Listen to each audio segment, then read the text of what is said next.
Okay, it is now 6 o'clock, so I will call this public hearing to order. And Kevin, Rob, if you would call the roll, please. Miss Least.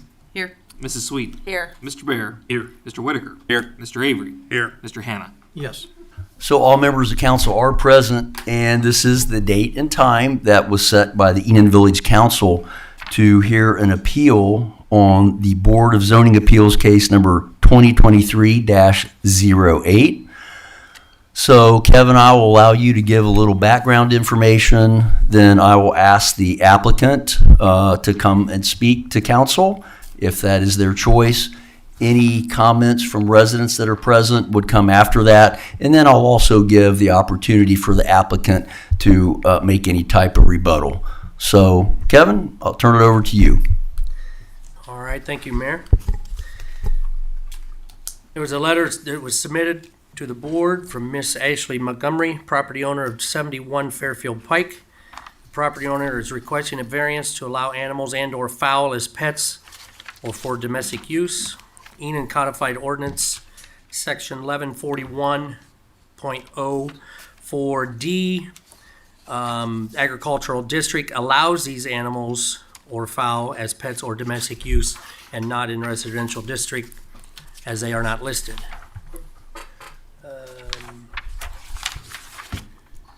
The 10-day notice to property owners within 300 feet was sent out January 9th of 24. Letters to the owner, January 9th of 24, per ordinance 118305. And the checked area are is the properties within the 300 feet of the subject property. And it's just the parcel number, the owner, that's from the auditor's website. There's an aerial view of the property. Couple pictures. These pictures were taken, we've had these pictures on file, so. And like I said, the chapter 1141 agricultural district, 1141.04 specifically states that the keeping of animals and or fowl is allowed as an accessory use for domestic use.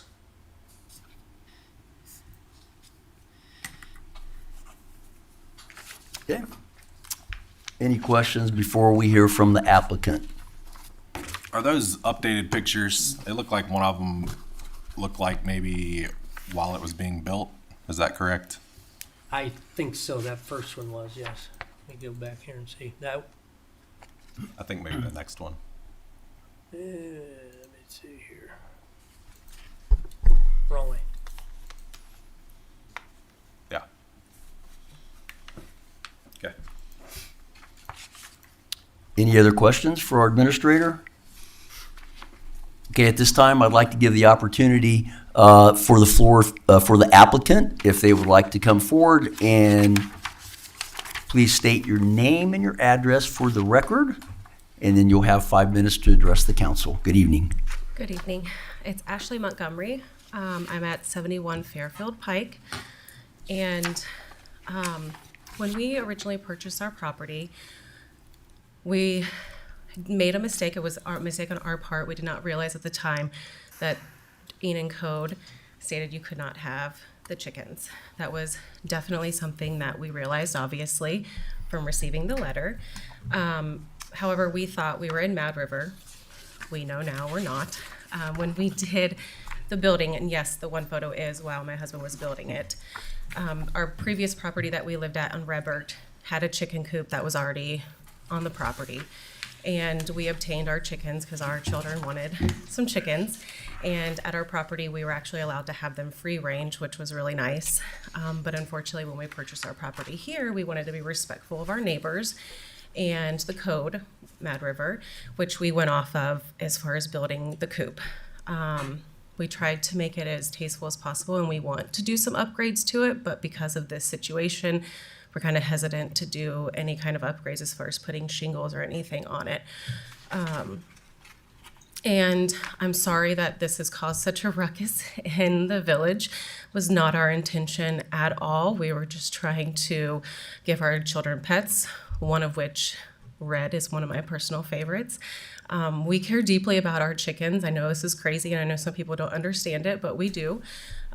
When the temperatures were below zero recently with the wind chill, we gave them shelter inside so that they didn't freeze. You know, those aren't things that normal people would do unless they cared about their chickens.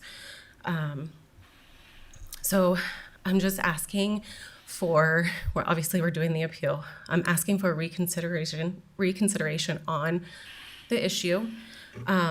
If we need to make any improvements, we're willing to compromise. We just want to be able to keep our chickens. If you want to come and inspect it on a quarterly basis, whatever we have to do, we're willing to compromise. This isn't just we want it and we're not willing to do anything about it. We're willing to keep it up to date. You know, we clean it.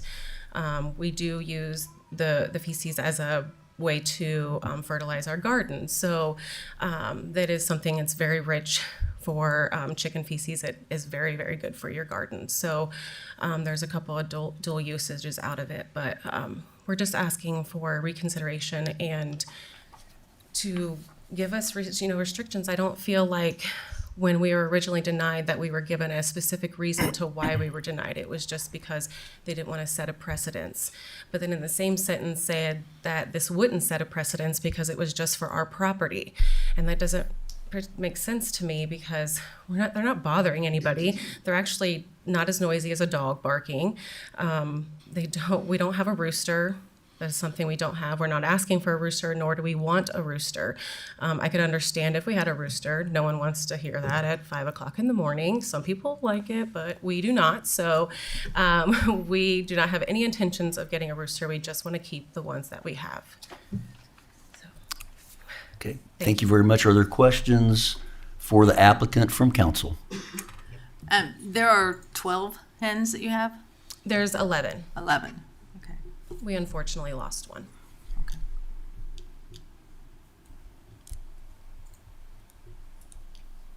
Any other questions? Okay, seeing none, thank you very much. Thank you for your time. Would anyone like to speak in favor of the appeal? Sir, in the front row here. And again, please state your name and address for the record, and you have 5 minutes. Bob Potts. I live at 91 Fairfield Pike. My house is just to the east of the Montgomerys. At the last zoning board meeting, first off, I think there was a conflict of interest because one of the members of the board is my understanding is friends with the person that's opposed to the chickens. She's also a real estate agent. And she took a position that said that the new owners should have been given a copy, or was given a copy of the restrictions, not the Enon ordinances, but the Hawk Meadows restrictions. After discussion with several agents, they said they'd never heard of them and they had never given them to anyone. I talked to several buyers, people that have bought houses, and they said, I was never given anything that said there was restrictions in Hawk Meadows. But that was what was said. And I think this person should have reclused herself because she also lives in Hawk Meadows. She should not have been voting on an issue that concerned Hawk Meadows. Had she reclused herself, it would have been a tie vote, which would have been no action, neither approval or disapproval. At the zoning board meeting, there also was no discussion of the legal points that were voiced. First, did the agricultural ordinance apply? The agricultural ordinance is meant for agricultural property. Enon's codified ordinances defines agricultural property as large tracts of land. I don't think a 1 acre plot is considered a large tract of land. So I question whether the agriculture ordinance even applies to this issue. What should apply is the residence ordinance. The Enon codified ordinance R2 does not list any animals that are allowed to be kept. It just says it's residential.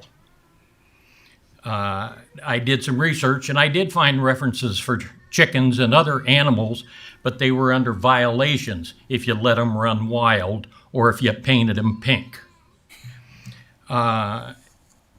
If the ordinance is such that if it's not listed, you're not allowed to have it, then that means everybody in R2 is in violation if they have a cat or a dog. And finally, going back to the first point about the Hawk Meadows protective covenant, under the Marketable Titles Act, restrictions over 40 years old are not applicable unless specific conditions are met. Those conditions are such as a homeowners association or community meetings that reinforce those restrictions. Hawk Meadows has never had a homeowners association and they've never had a homeowners meeting. So the last thing I'd like to say is I think she should be allowed to have her chickens. If she can't have her chickens, then everybody living in the residential area cannot have cats and dogs unless they apply for a variance. Thank you. Thank you, sir. Anyone else? Yes, sir. And again, please state your name and address, and you have 5 minutes. Hey, good evening. I'm Steve Cassida. I'm at 61 Fairfield Pike, just to the west of Miss Montgomery. And well done, by the way. Thank you for that. You said a lot of the same things I was going to say. I also happen to be a real estate agent for the last 21 years. So, and I live obviously in Hawk Meadows. I've never received any kind of special ordinances or anything specifically for Hawk Meadows. I've never seen them as a real estate agent. I searched and searched online. It's not readily available online anywhere either. So, as far as if it would affect housing values, I did a lot of research on that. And communities like Yellow Springs, who allows chickens, and Centerville, who allows chickens, their property values are actually higher than Enon to begin with. So I don't see how that equates to lowering property values. So that's it. Thank you, sir. Anyone else in favor like to address council? Okay, anyone opposed like to address council? Yes, ma'am.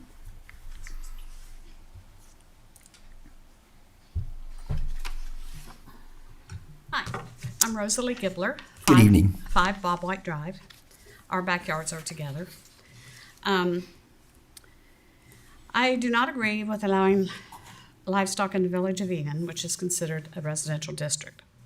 I voiced my opinion at both the previous BZA meetings on November 7th and December 4th, citing the village of Enon and Clark County covenants and ordinances that only allow livestock in agricultural districts outside of the village of Enon.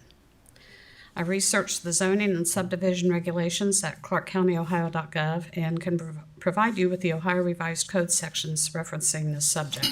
I've got the paragraphs here if you want it. And we moved into the on Bob White in the mid-'80s, and we were given a copy of the protective covenants, which says livestock is not allowed in the village of Enon. It's my opinion that allowing this variance would go against the intent of these ordinances. And just for the record, I'm willing to start up meetings in the village again to put these in effect. I believe having livestock would adversely affect the Hawk Meadows neighborhood by lowering the neighborhood living standards, reduce neighborhood property values, and it would set a precedence, opening the door for future related variances on the topic for the village. Thank you. Thank you, ma'am.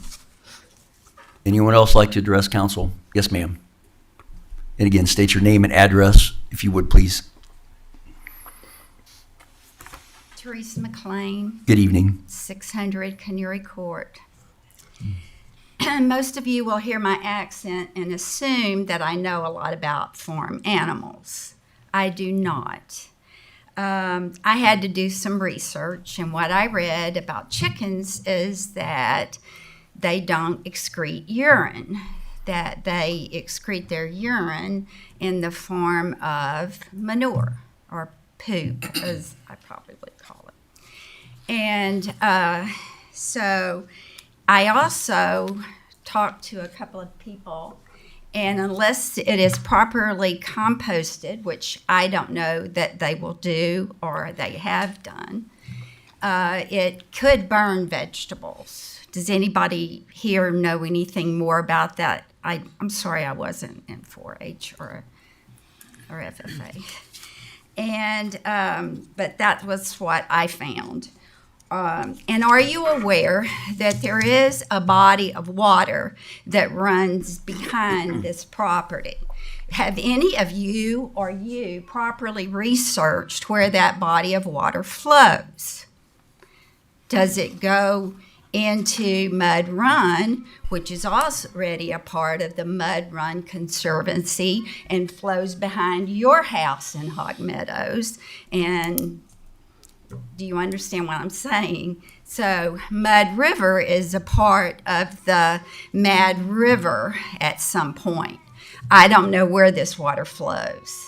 So is there an environmental issue from manure and or poop?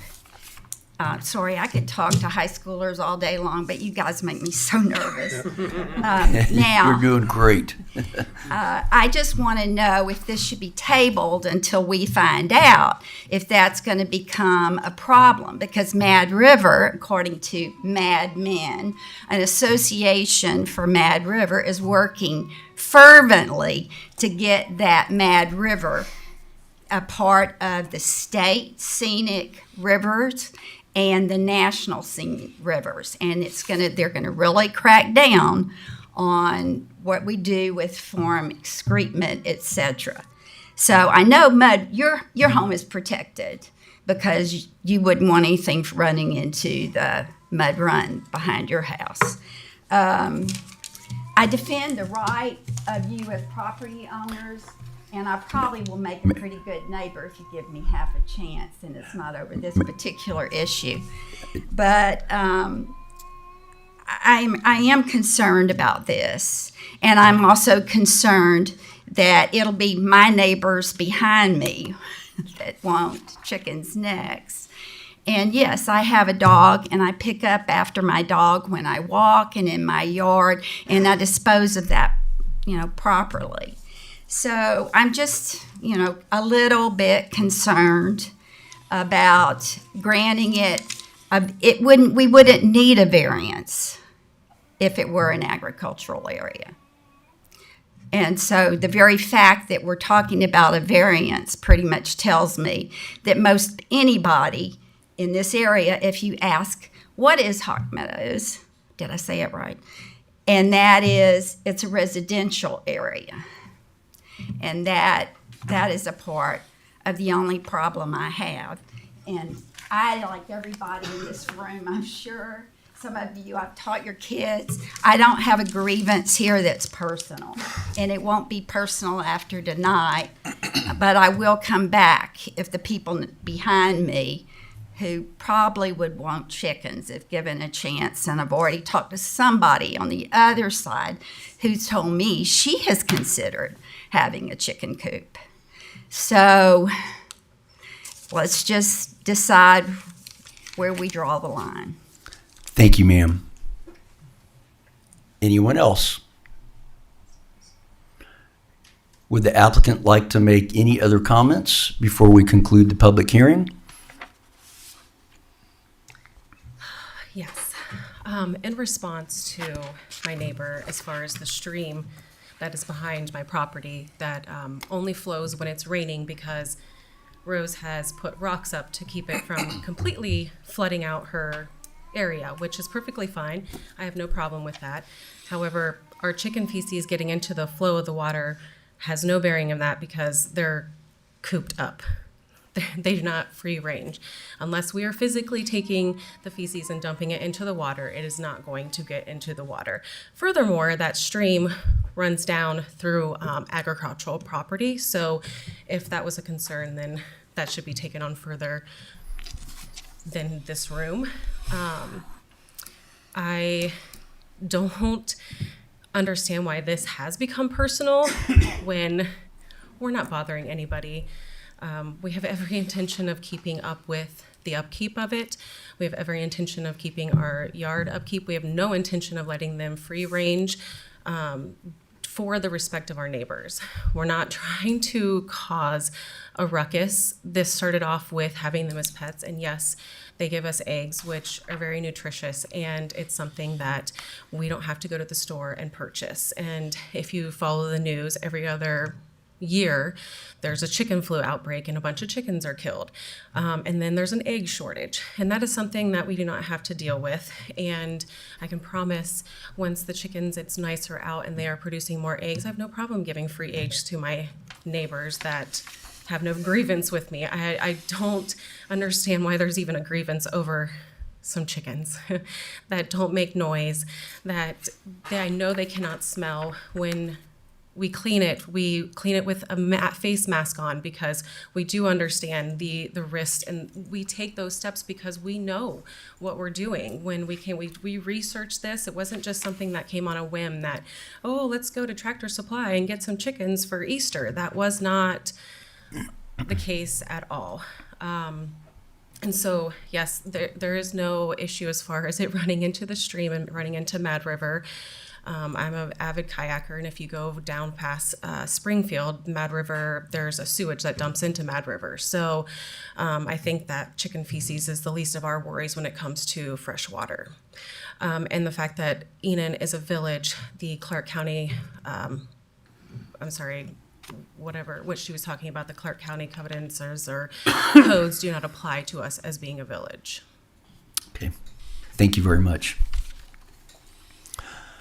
So it is the right of the council, if they feel like they need more information on any part of this matter or to visit the site, perhaps, or if the council is in a situation where they feel they have enough information to take action tonight, that is their right as well.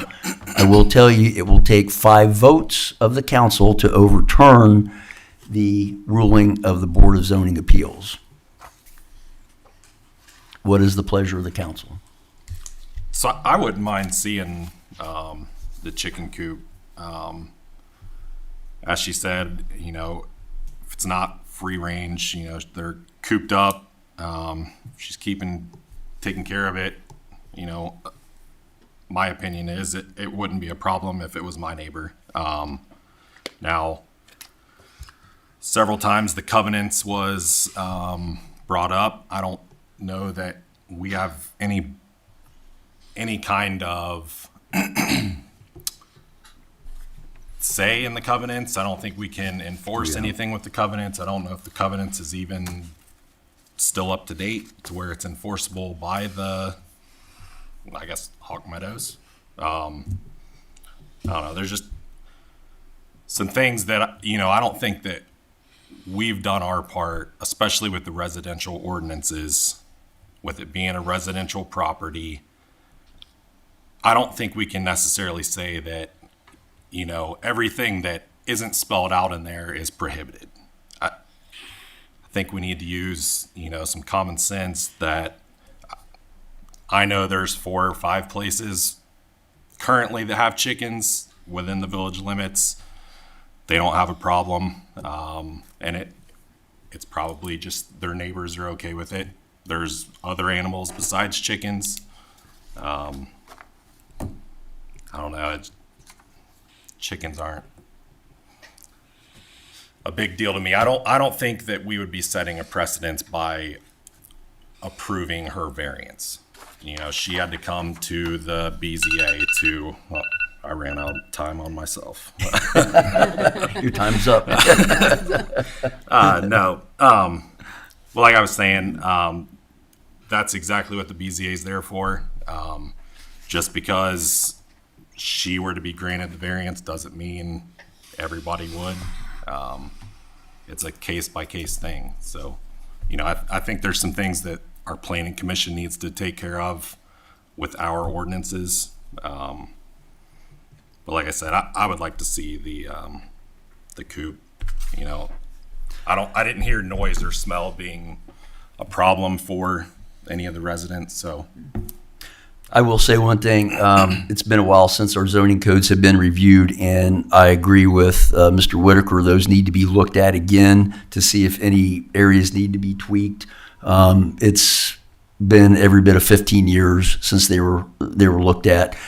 As far as the covenants go, you folks as property owners, that's a responsibility you can take on yourselves. There's never anything wrong with having a homeowners association where you get together, where you talk about things, where you understand what a plat covenant is. It is not enforceable by the Village of Enon. We do not enforce those. Okay, those are restrictions that you as a group enforce. That's your responsibility. That's a responsibility you took when you became residents. And I am sorry that all of you didn't know about the covenants. I think many of you did, but not everybody did. And I apologize for that. That is not the responsibility of the village. You probably hear that all the time, but it is not. And it's not our responsibility to enforce. So, but the idea of bringing back homeowners association where you guys can talk and you can discuss things, I think it's a great idea. As a point of reference, I do live in Houck myself. I lived there for 12 years. I've never seen the covenants, was never offered the covenants, and so I appreciate the thoughts on that. But once again, even if a covenants would be addressed, I think any type of retroactivity is a problematic for the covenants to be in effect. But again, that's just as a point of reference for everybody up here. Is it the consensus of the council to allow time to visit the property if that is your desire before a decision is made, or would you like to make a decision this evening? I would like to visit the property. Same here. Same here. So I would entertain a motion and a second to continue the decision of this appeal until there has been a visit by whatever council sees fit as far as time-wise and whoever is interested in doing that. So I would need a motion and a second to continue this hearing. I'll make a motion on the continuance of the topic itself until it can be visually inspected. I'll second it. And call the roll, please. Mr. Hannah, Yes. Ms. Least, Yes. Mrs. Sweet, Yes. Mr. Barrett, Yes. Mr. Whitaker, yes. Mr. Avery. Yes. So a decision will be held off until council has an opportunity to visit the site. I do want to thank all of you for coming. It is very rare for us to see so many people at a council meeting. So I can assure you that the group that we have a due process. We're going to follow that due process to the best of our knowledge, and thank you guys again for coming. At least for the last 10 years, we've not seen that many people. 10 years, yeah, or maybe 12. So, but thank you so much for coming. And I would entertain a motion and a second to close the hearing. So moved. Second. All in favor, say aye. Aye. And the hearing is now closed. Yeah, it used to be a circus in here for a while. Back in the heyday, standing room only. Yeah.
Ready? Okay, we're going to go ahead and call a regular meeting to order. Rob, call the roll, please. Ms. Least. Here. Mrs. Sweet. Here. Mr. Bear. Here. Mr. Whitaker. Here. Mr. Avery. Here. Mr. Hannah. Here. All members of council are still here. Please join me in pledging allegiance to our flag. I pledge allegiance to the flag of the United States of America and to the republic for which it stands, one nation, under God, indivisible, with liberty and justice for all. And good evening again, everyone. This is the regular session of the Enon Village Council. This is Tuesday, January 23rd, 2024. Additions to our agenda from council. Any additions? Just a brief one under old business about the continuing park, sports park. Okay, Mr. Hannah, that has been noted. Anything else? Okay, seeing none, we'll go into approval of the minutes. Let's do the organizational meeting first. That was held on Thursday, January 24th. Thursday, January 4th, 2024. And if those look acceptable to council, I would entertain a motion and a second to approve. So moved. I'll second.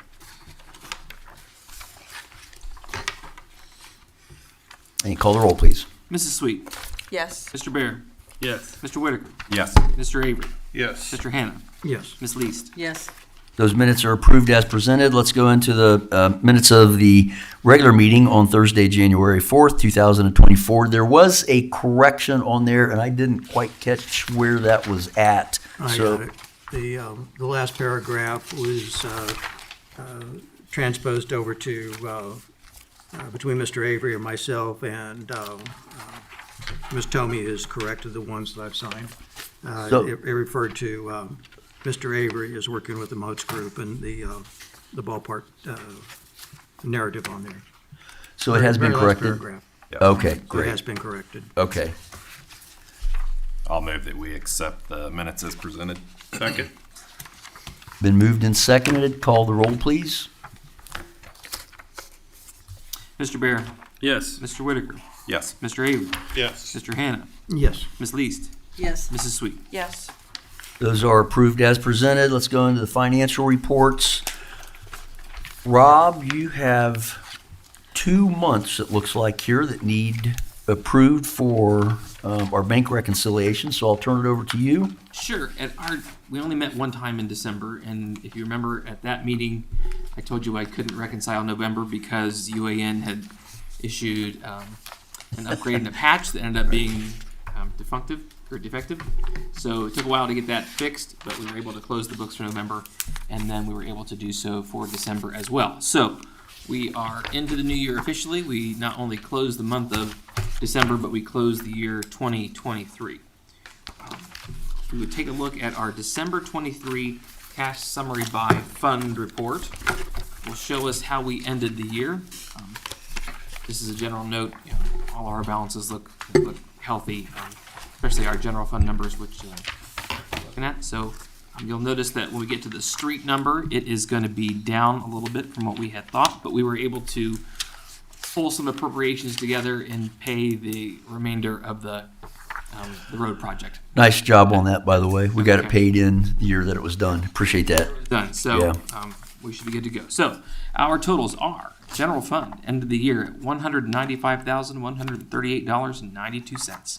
Street at $57,904.15, and that bill that we did write to A&B Asphalt was for a little over $45,000. So we would have ended the year a little over $100,000 if we hadn't paid that bill. Our federal grant money that we continue to whittle down, the balance at the end of the year was $80,000 in the permanent appropriations that you approved at that meeting. You did approve to make a principal payment on that of $15,000. That shouldn't be a problem to make that. I will make that when I close the January books. We'll see how the first 6 months of the year go, but I would hope that you would consider making an additional payment this year if we could. Wouldn't have to be another $15,000, but if we're able to whittle down, by 5 or so, that would be good.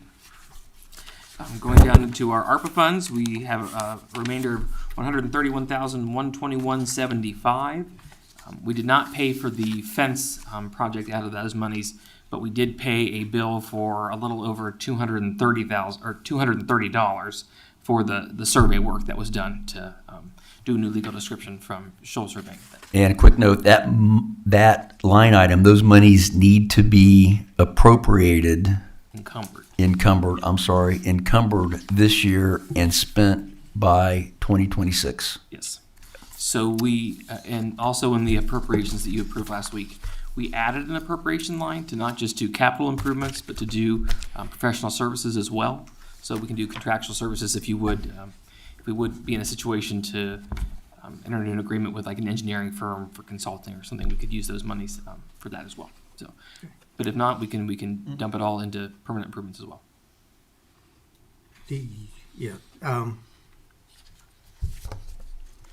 Okay, we'll talk about that more. Okay, you just have the options there.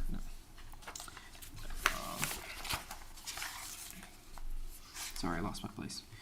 Police fund, end of the year with $238,647.83. The special revenue for police, $12,747.34.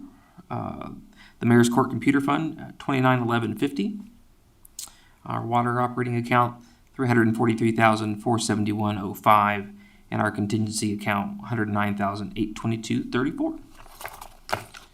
So unless there are any questions, that ends my report for the financials for the month of December. So let's go ahead and approve that reconciliation for December, and then we'll work our way back to November, because you'll need approval for both months. Yes, sir. Okay. I move that we accept the financial report for December as presented. I'll second. Motion and seconded. Call the roll. Mr. Whitaker. Yes. Mr. Avery. Yes. Mr. Hannah. Yes. Ms. Least. Yes. Mrs. Sweet. Yes. Mr. Bear. Yes. That reconciliation for December has been approved. Let's go to November.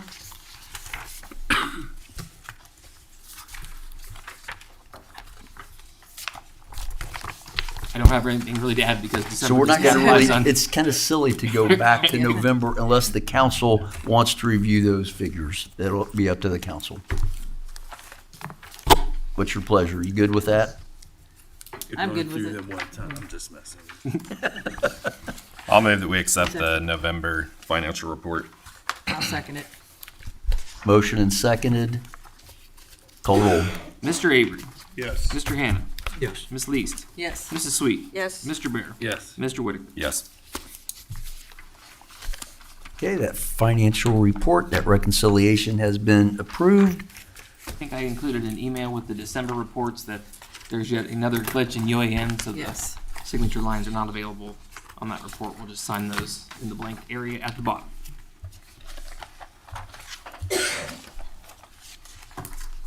Rob, did you have anything else to report?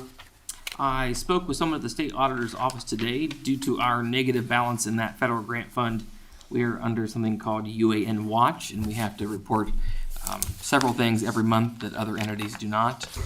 They were pleased with the progress that we've made. We discussed, the appropriation this year to make another $15,000 payment, and they were pleased with that, and that agreement continues, and they didn't have anything negative to say about us at this time, so that was good.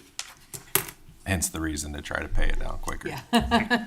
So when that happens, So there was Yeah. a reasoning to that. Now I get it. Yep. Okay. Let's see how you I was work. making those dots connected. Any questions for our fiscal officer? Rob and/or Kevin, what did we end up doing with the money from the farm? Was that put back into the general fund, do you know? it was deposited into the general fund. Do we know how much that was exactly? I can get you, 16,000, yeah, I think, a little little over less than 16,000. Yeah, because they were booked at 8 something. Yeah. The township is okay with us holding on to that and using that for future needs, so. With that, we will continue to have conversations about creating a fund for the park money. We don't want it, we can't transfer that money into the existing fund with the ARPA funds. So it needs to stay where it is until we create something new. Yeah, we're good. Now, can we use that to, well, we'll talk about it later. Are you going to touch on that in your committee report? The, Creation of that other fund, is that something you're going to touch on, or where are we at with that? Some of that, I think Ben will be talking about the gifts. Are you going to be talking about the gifts or about the committee itself? Just the committee, the ordinance, I've Okay. not heard back from their attorney yet. The funds were still, we didn't realize there was going to be such a quandary, I guess is the best word to put on the reaching out for funding and how those funds are going to be commingled, I guess is the best way to put it. So it appears that making a park district or something similar to what you spoke to might be the best way of going about that and set up the accounts that we need to. Now, I don't know how that's going to be titled, but at least as far as using money out of it and money going into it, I don't know. The last I understood, and maybe we need a separate whole discussion for this, was that we would be okay setting up that separate fund with what we have, and there would be some stipulations on it. So, Right.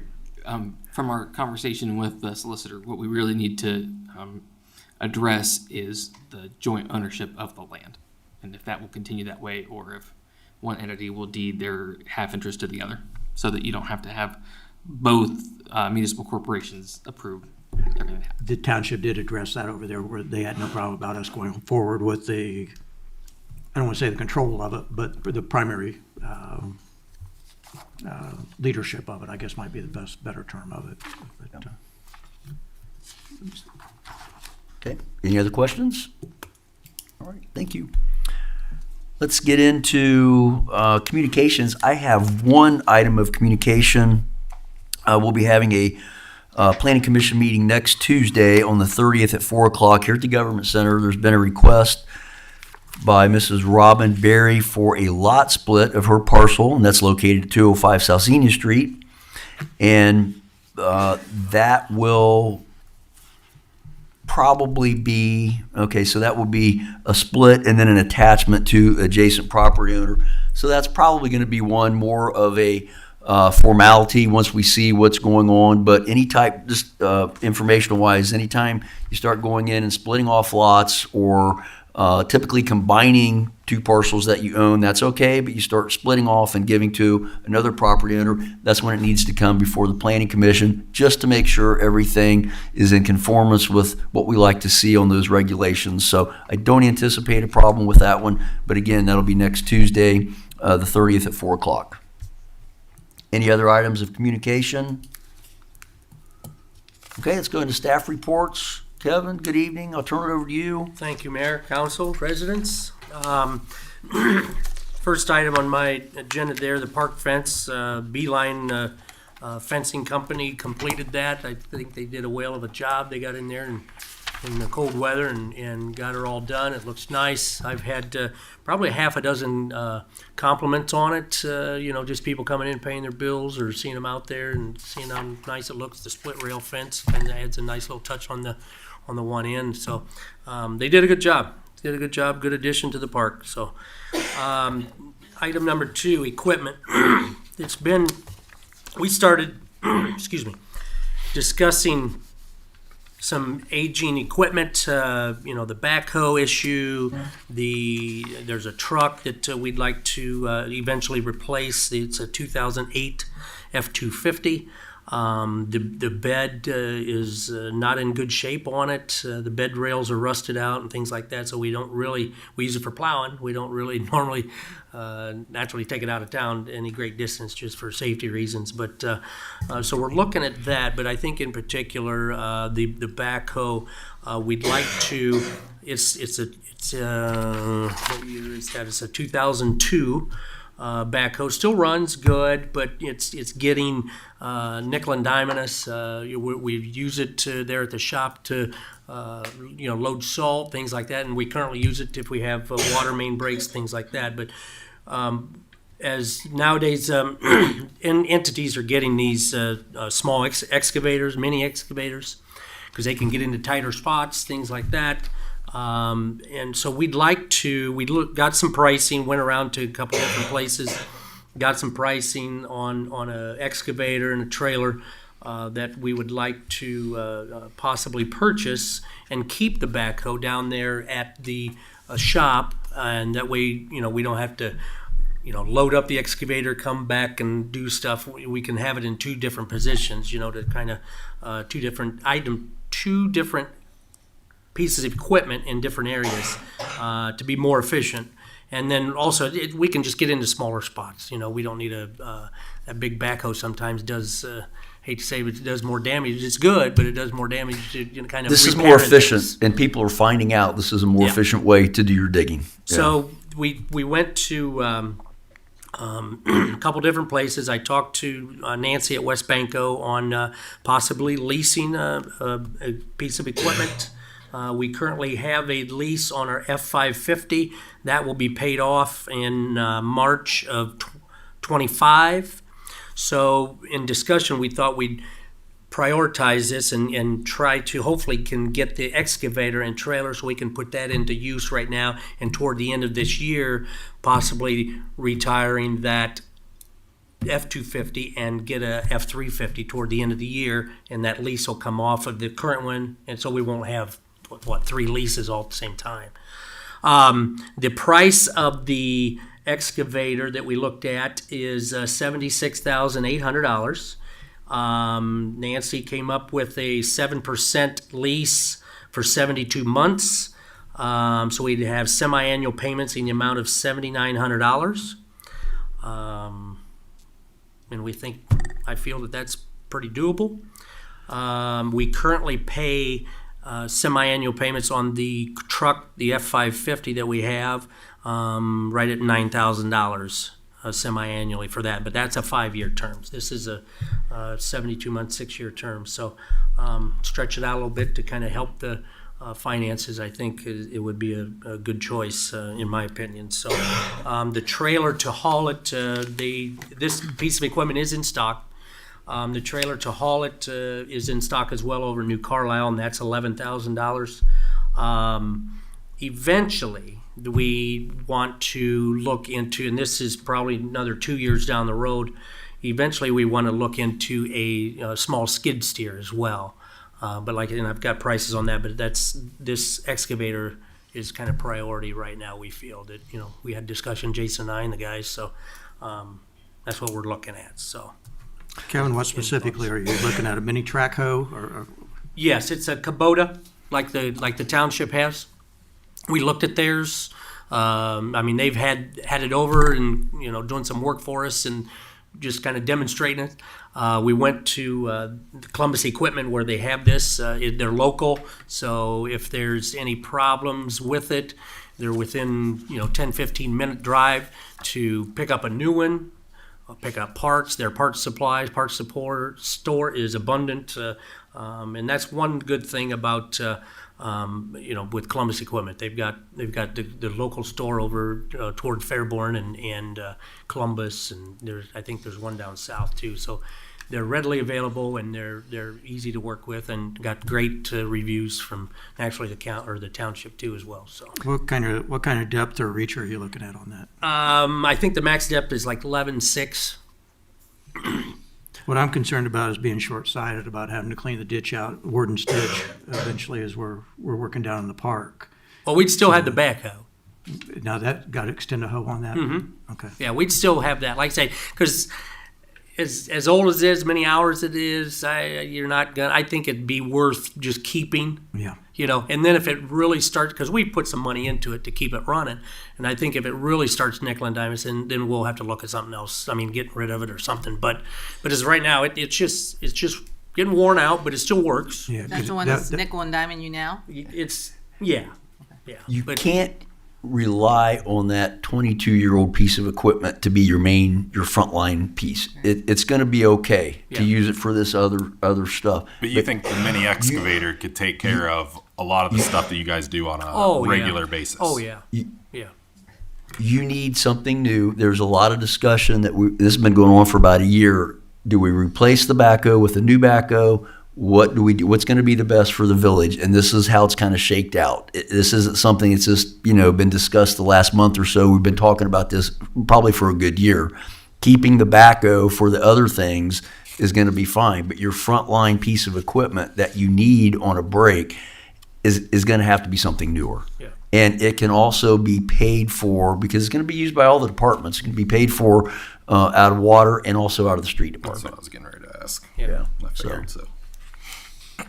And just to keep in the back of your mind, we looked at replacing the F-250 with a 250 or an F-350, and if we're getting new equipment, we wouldn't, and we have a 450 and 550, which could pull this equipment, but we're looking at possibly at the end of this year, at an F-350 four-wheel drive with a service body on it like we have on the 450 right now. I'd like to see us move forward with the purchase of this, with the lease of this.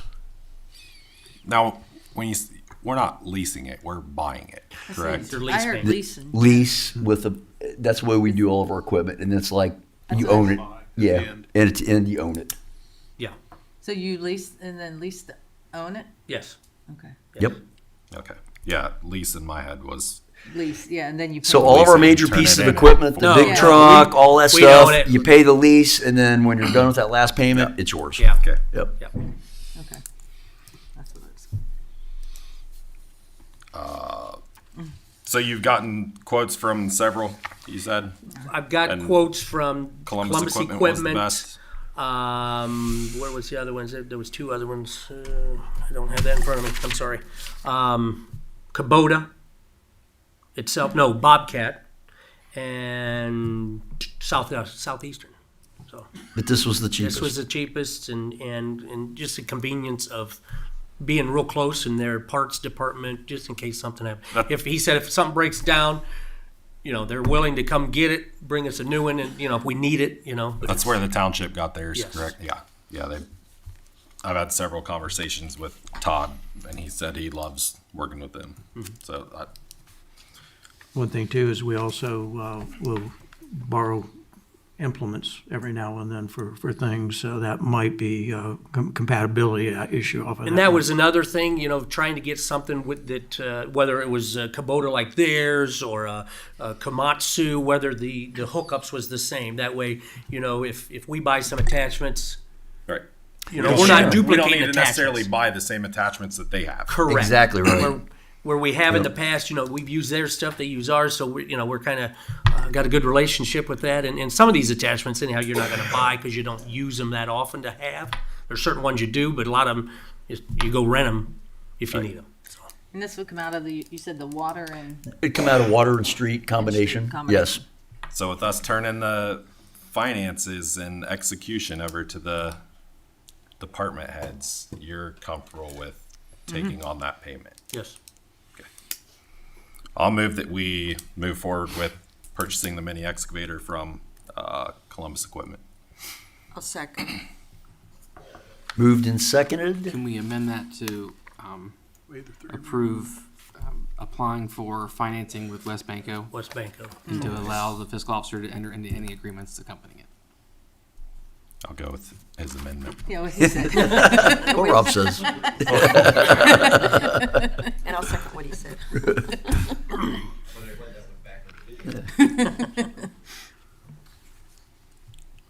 That's good. Mr. Avery, Yes. Mr. Hannah, Yes. Ms. Least, Yes. Mrs. Sweet, Yes. Mr. Bear. Yes. Mr. Whitaker. Yes. Thank you.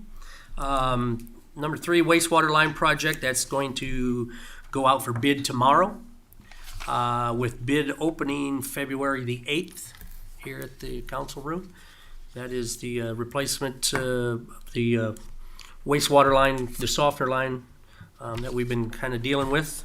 We did get OPWC funding. We did get a $300,000 grant. The total project is $483,000 estimated. Let me just put the estimated in there. So, because we're hoping the bids will come back a little bit, a lot less than that. But anyhow, $300,000 grant from OPWC.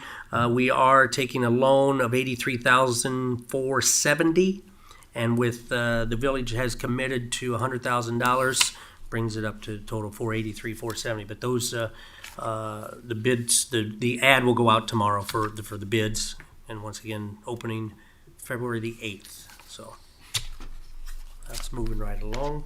After all the questions and stall that we had with the railroad and ODOT and all that kind of stuff, but everything seems to be clicking now, so. Okay, we did have a couple part-time employees that we did hire. Unfortunately, one of them, her last day was today. She took on another position that gave her more hours and insurance. So her name, Pam Stapleton, was her last day was today. So we still have Tina Miller. We're going to talk with her, Chrissy and I, to see if she can. If she's willing to take one more day on and go from that, then we can probably work around that other day that Pam was employed at. But everything's going great with Tina. I think she's fitting in well. They both did fit in well. They both did a great job. So we're kind of looking forward to just having a chat with Tina tomorrow and seeing what her kind of plans are. So. In your packet, you have I know I presented this back in '23.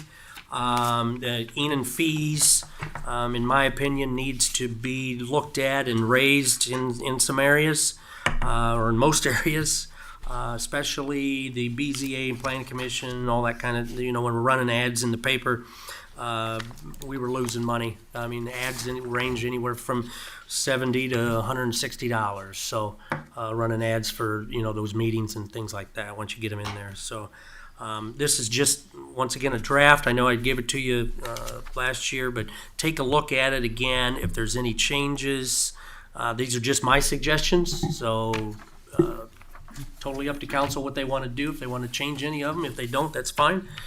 Just wanted to bring it to your attention. So. I don't want us losing money on some of the things that we're losing money on. I know it's not big money, but I don't like to see us lose money like on advertising and that type of stuff. So I think we should at least we don't have to make money on it, but we should at least be breaking even. So these are I'm sorry, I don't have a copy of the last year. So that's the 2024 Enon fees that's what we currently are charging? And The first column is what we're currently charging, yes. okay, is there what are we currently paying for the ads and that? Is that listed They range. somewhere? It all depends. Like I said, anywhere from $60, $70 up to $160, $170. Okay. So you took that into account for like the zoning portion down here? Yes. With your suggested increase, Yes. the 150 will cover. 150 will cover most of them. Yes. I mean, there's on a few occasions that they're more than that, but not on many. Do we have a list of those? Are those captured somewhere in our financials or something that we have? How much we took in? I can. How much we took in? I mean, I don't have to look at it right now. Oh. I can go back through and find I it can if get we you have it. copies of, as well as the invoices from the newspaper. Yes, So, that's what Yeah, I can would get like you to see copies. that. Thank Yep. you.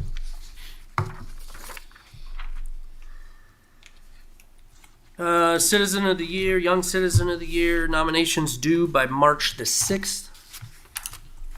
Due by March the 6th. You don't have number 7, but I do. We talked, the chief and myself and the mayor was in on some conversation. Christie, there was some discussion about trying to bring some of these, if not all of these windows, up to what they call riot proof. Where somebody can just throw rocks through them. They got, some film out now that is bullet resistant.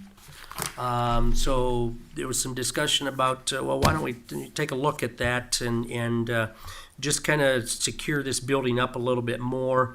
So I did reach out to Safe Haven Defense. They came in, looked at all our windows, did some measuring, and we did get a quote. It's real pricey in my opinion, but I think there might be some, if we want to take a look at this again, amongst us or whatever, and maybe whittle it down a little bit. But then, what do you put a price on safety? I don't know. But it's we didn't price out, or we did price, but we didn't agree or anything like that on anything, but definitely not the bullet resistant, bullet resistant. We just priced everything on the riot film. Excuse me, could we have a point of order here for a second, please? Internal security, we probably would want to be talking about behind closed doors. we'll Okay, table that. that's fine. Yeah, we'll table But I'm it. just saying, I Yep. got a proposal we need to Yeah, look at. I'm no, yeah. no problem about Yep. that, but I just Okay. think as far as the specifics, we Yep. probably ought to do Yep. behind closed doors. Could I ask one question about it, though? Would it improve or bring down our insurance costs for Good the question. building? You can check into I can that. check. I don't know if that would or not. We can find out. It is a good question. Come up with one once in a while. Kevin, anything else? Yeah, one more. It's just to let you know that I did start my municipal planning and zoning training that through the OSU campus. It's an online training that we signed up for late last year, and it just basically covers.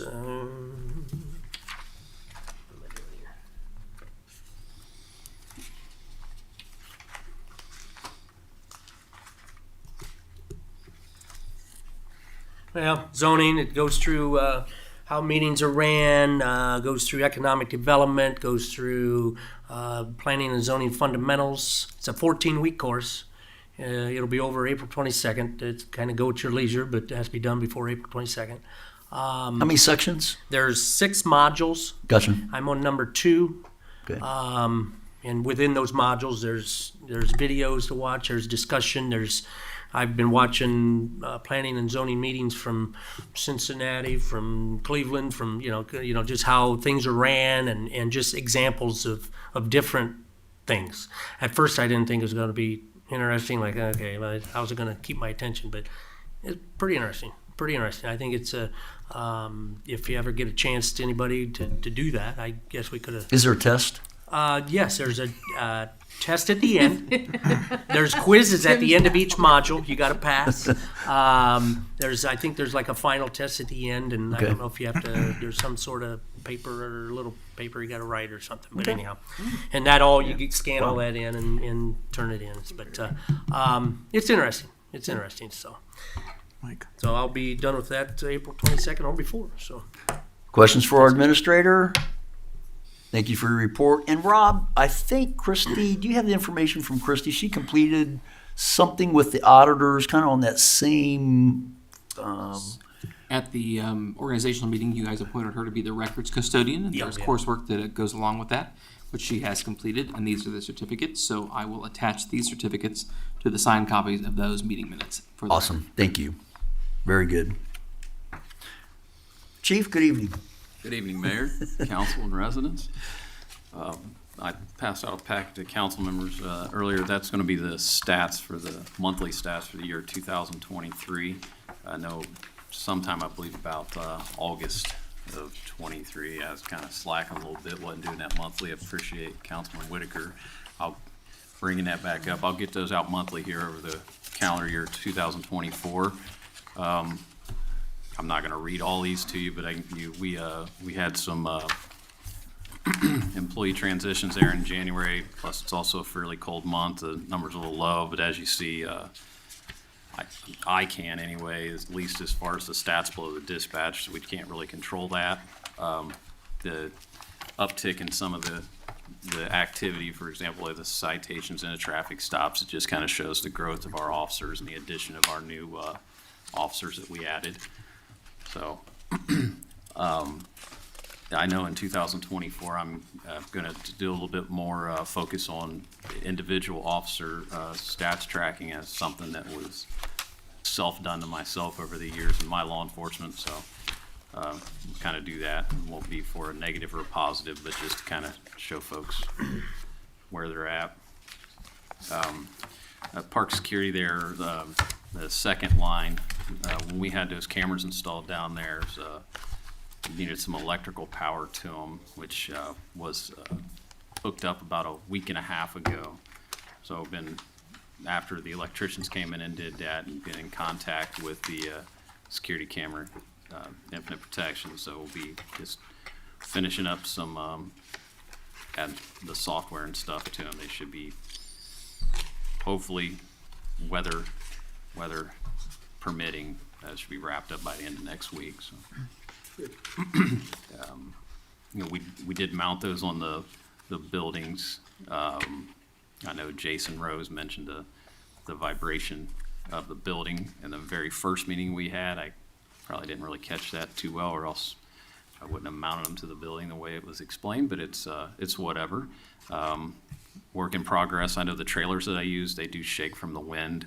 We don't think it'll be an issue. If it would be, they're very good cameras. If it becomes an issue, we'll put some mat absorption on there. If nothing else, we'll erect a pole beside them and just transition it. But it should be a minimum cost if that's needed, but I don't think it will be. Last week I attended the state annual, I believe it was their first annual counterterrorism conference, the Department of Homeland Security, FBI, Secret Service, all the other triple letter agencies.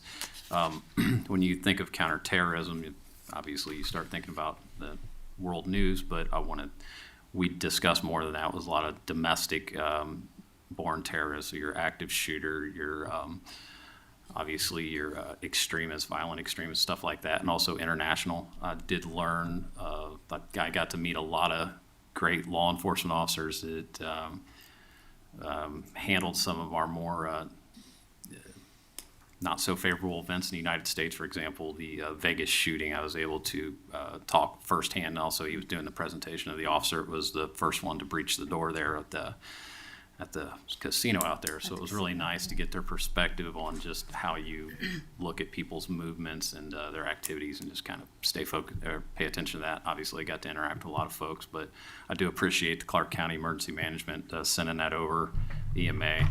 The ones that were going to come, they had something else. They didn't end up going, so it was kind of solo. I did see a handful of people I've met throughout the years, so it was really nice, and brought back some literature, and I'll share some of it with my officers and all that. Got a new notebook from McLaughlin. We've used them for several years, and I caught one of their booths. It's a great little notebook. While I was out, we did have another vehicle theft. There was a vehicle stolen in the Grand Valley area. It was in the evening hours. It was recovered the next day out in the township. Unable to catch suspects, but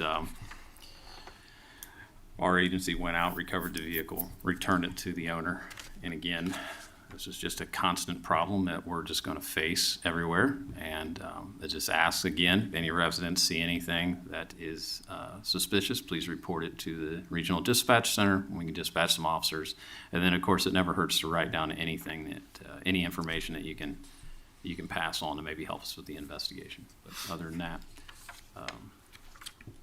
Thanks, Chief. I have. Questions for our chief? In the car. I'm sorry, Chief, what month was it in '23 that your new officer started? February. Yep. I And then can they, see that. yeah. Yep. Do You what? can see it. Said I could see that. Yes, you that can. would have been my guess. Yeah. That was my guess, but I was just, thanks. Yeah. Any other questions? Chief, thank you. Thank you. Kevin, thank you for your work. Appreciate it. Let's go into committee reports. Mr. Bear. Good evening, everyone. The Parks and Beautification Committee had a meeting on the 16th with trustees. It was myself, Mr. Avery, and Trustee McClure. That meeting lasted about 15 minutes because we felt we needed to have more input from everybody who couldn't attend. So we tabled that discussion until the trustees meeting on the, that meeting was on the 10th.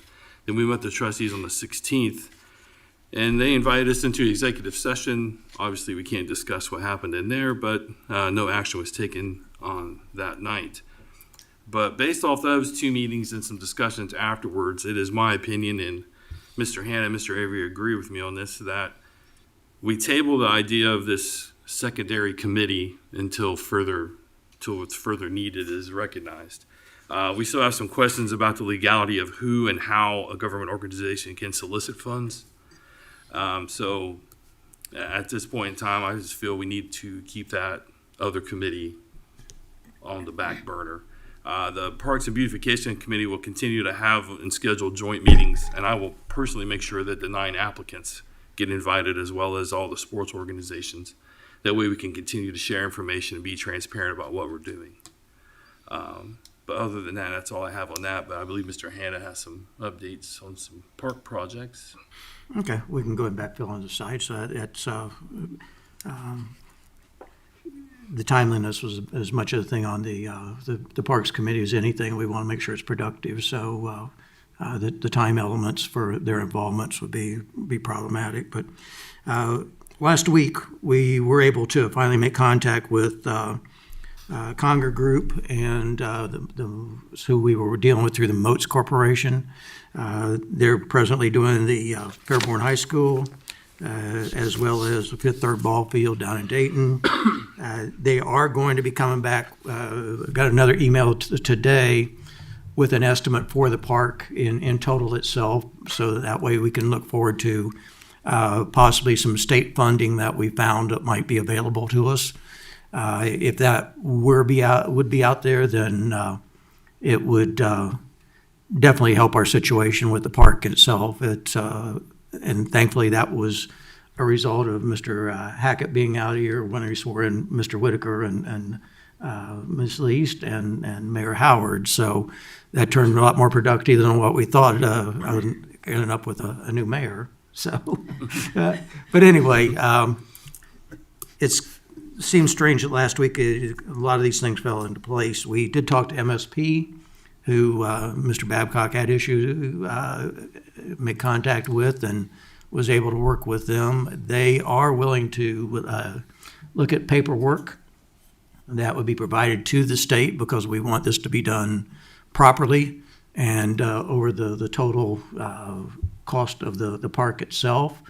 And they are coming up with a ballpark estimate for the park in total, as well as Conger Group. So we are waiting to see exactly how much they, we've got two divisions off of that. One will be a person who does their grant writing. The other part of that would be the estimating group for the engineering part of it. So both have to work in cahoots. But again, we are hoping to have some assistance on the grant itself. Lastly, again, last week we received an email from I forget the gentleman's name, but he was with Sports Facilities Management or Sports Facilities Corporation. That's the group that Mayor Howard and I talked to last summer, and they are primarily in the sports management aspect of this. They do Athletes in Action in Xenia. They do the playing fields at Cedar Point. So they're actively going to see what they've provided to us so far, and we are hoping that they can come up with some type of estimate as far as the rendering of the park itself. So if we're going to be asking for state funding, we might as well do it for all the engineering as well as for everything that we're looking at in the flyover that some of you all have seen, which includes a pavilion-type facility and the restrooms. So I would probably assume I should be having something for you at the next meeting. I would say that you might want to be prepared for some serious sticker shock, the way it sounds. So respectfully. And other than that, yeah. Thanks, Rick, for the report. Thanks for all the work you're doing. Ben, same with you as well and the committee. Much appreciated. Let's go into old business. You should have some applications for BZA and or Planning Commission members to review. My recommendation to council be to take them, look at them, look them over, be prepared possibly to make appointments at the next council meeting, the first meeting in February, and we may even have one or two more interested parties that are coming in. I think we had some other folks that were still interested, so we may have a couple more that might come in, and those can be sent out to you via email. Roadway maintenance agreement. So we're still working on the annexation of the new property, and part of the process is like a review, a pre-review by agencies that would be involved, like the County Engineers Department, and they have looked at our proposal, and based upon a section that's in the Ohio Revised Code, and you've got a little packet here, and on the back is the map. They are asking us to enter into a maintenance agreement where we would take over this stretch. In essence, what we've got is a situation where we have property that's in the village on one side and a certain amount of property that's in the village of the other side of the road. And instead of trying to figure out where all those lines are at, they're asking us to go ahead and take that stretch over, which I am fine with. It corresponds with, if you look at your map, there is a part there on Enon Road where the existing park is at. That roadway, that little stretch is in, then you go out again, then you come back into the village. This would clean all of that up. So from that, basically the corp sign, as you're heading off the interstate south into the village, where you see that corp sign, that roadway would all be ours. What does that mean to us from a cost standpoint? Well, we already, to get to our own park, we already plow that road. We already put the salt down.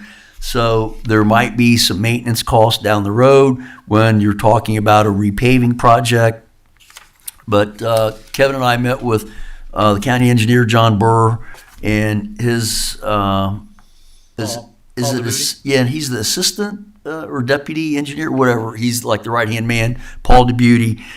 And based upon what that ordinance alludes to and the choppiness, if we don't do this, of that roadway, this is the best way for us to do the annexation, is to take the rest of that roadway in. They would help us, obviously, with future projects, if they're going to be paving Enon Road, to include that stretch with funding like Ohio Public Works Commission monies, and we've done that obviously several times, just this year, South Senior Street.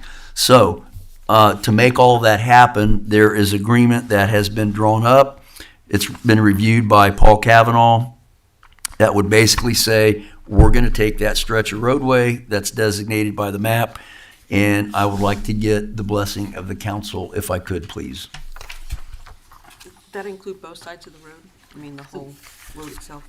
Yeah, so the whole north and roadway, south? there's none of North and this, south. yeah, there's none of this halfway.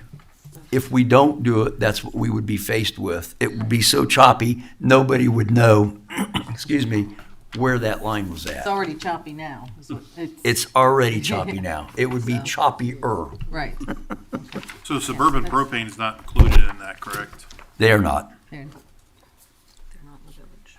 Is there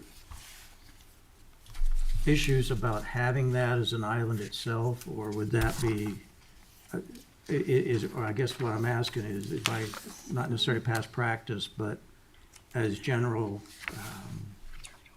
cooperation between agencies, would there normally be an island by itself, basically, of another entity within that? So that has not been, that situation was discussed and evidently is not an issue for annexation. It would be my hope that there would be future annexation. They were approached, they were asked, and this was a while back.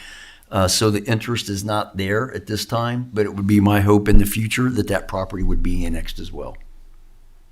You see that as being problematic for law enforcement or just, enough said. Okay. No. So I would, if council is in agreement, entertain a motion and a second to approve the entering into this road maintenance agreement with Clark County in order to keep the annexation, overall annexation process moving. So moved. I'll second. Who was the Been- second? I'm sorry. Moved and seconded. Call the roll, please. Mr. Hannah, Yes. Ms. Least, Yes. Mrs. Sweet, Yes. Mr. Bear, Yes. Mr. Whitaker. Yes. Mr. Avery. Yes. Thank you very much. And I will keep you up to date on that annexation process as it continues along.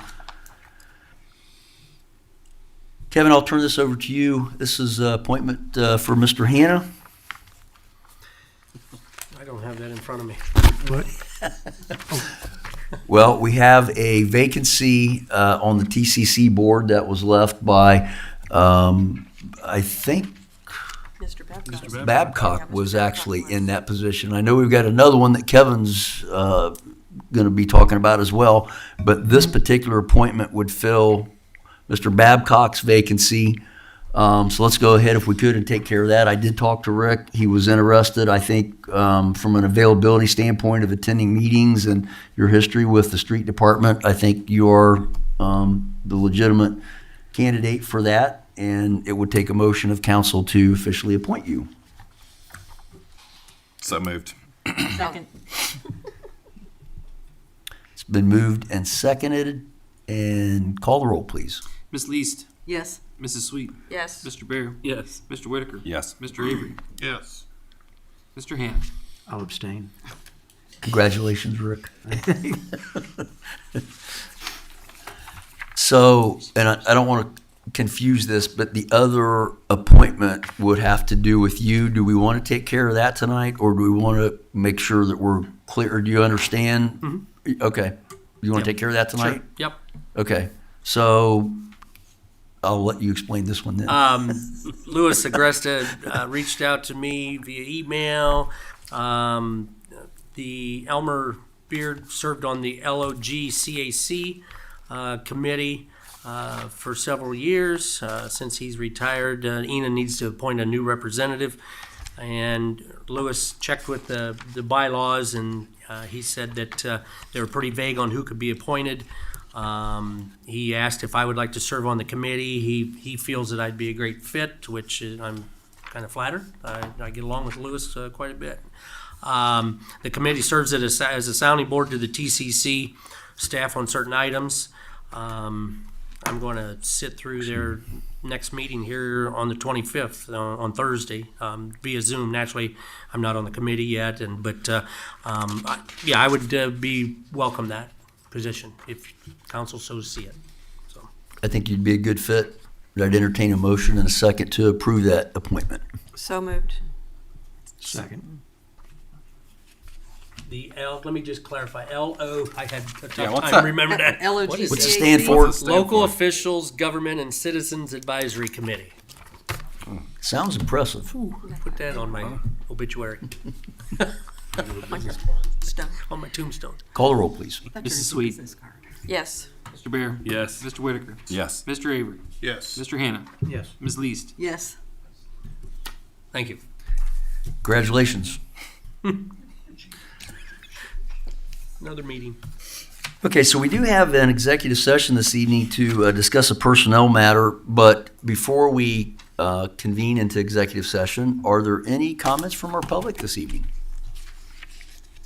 Yes, ma'am.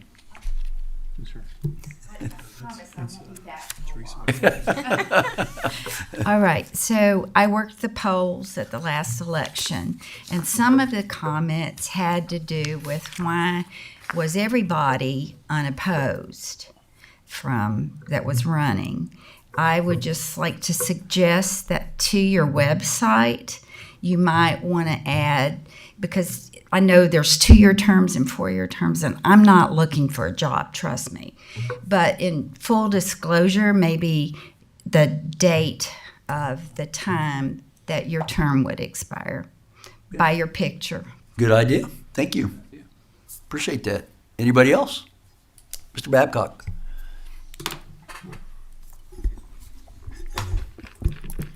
Motion to adjourn. And rightfully so. And I appreciate, the concern that Kevin addressed earlier about keeping the administrative side of the village employees safe through the windows and things like that. All I would ask of council is that you take a look at the village's priorities. I mean, do we want to spend the money on windows? What's the risk? What's the availability of that risk or the opportunity of that risk happening of broken windows and damage or concerns against some of the other concerns that we have, not overpaying employees, but keeping the employees paid well and giving them the benefits that they deserve, because that cost is going to reap benefits over retraining. Same would go with police, keeping our police properly paid with the benefits so we don't have to have that revolving door like we have there. Just a matter of setting priorities for the village and where it's best to spend our money. Is it on our people? Is it on our roads? because our roads are going to make a difference on housing properties and safety and things like that, or internally just to possibly protect us versus, and what the risk of that actually happening is. That was all I want to say. Thanks, Dave. So at this time, I would like to entertain a motion and a second to enter into executive session to consider the employment, appointment, and compensation of a village employee. So moved. Second. Moved and seconded. Call the roll. Mr. Bear, Yes. Mr. Whitaker, Yes. Mr. Avery, Yes. Mr. Hannah, Yes. Ms. Least, Yes. Mrs. Sweet. Yes. So we're probably going to be about 15 minutes, and I do expect council to take action when we're finished. So if you want to stick around for that, you're welcome to.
the nice thing about that, you could show it over which. Okay, I'll need a motion and a second to come out of executive session. So moved. Petition Second. 70 in the interchange up there. and speak.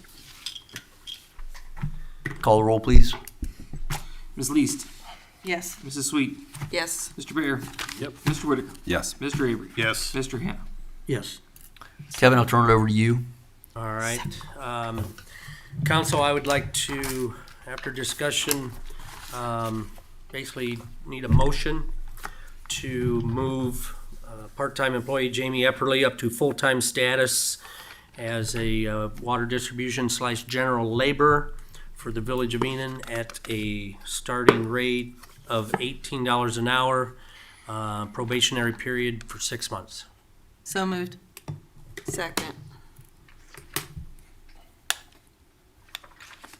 Call the roll, please. Mrs. Sweet, Yes. Mr. Bear. Yes. Mr. Whitaker, Yes. Mr. Avery. Yes. Mr. Hannah. Yes. Ms. Least. Yes. Thank you very much. That motion has passed, and Kevin, you can give him the good news tomorrow. I will. Thank you very much. Good deal. If there's no other business, I'd entertain a motion and a second to adjourn. So moved. Second. All in favor, say aye. Opposed, same sign. Meeting adjourned. 7:55. God. Oh, man.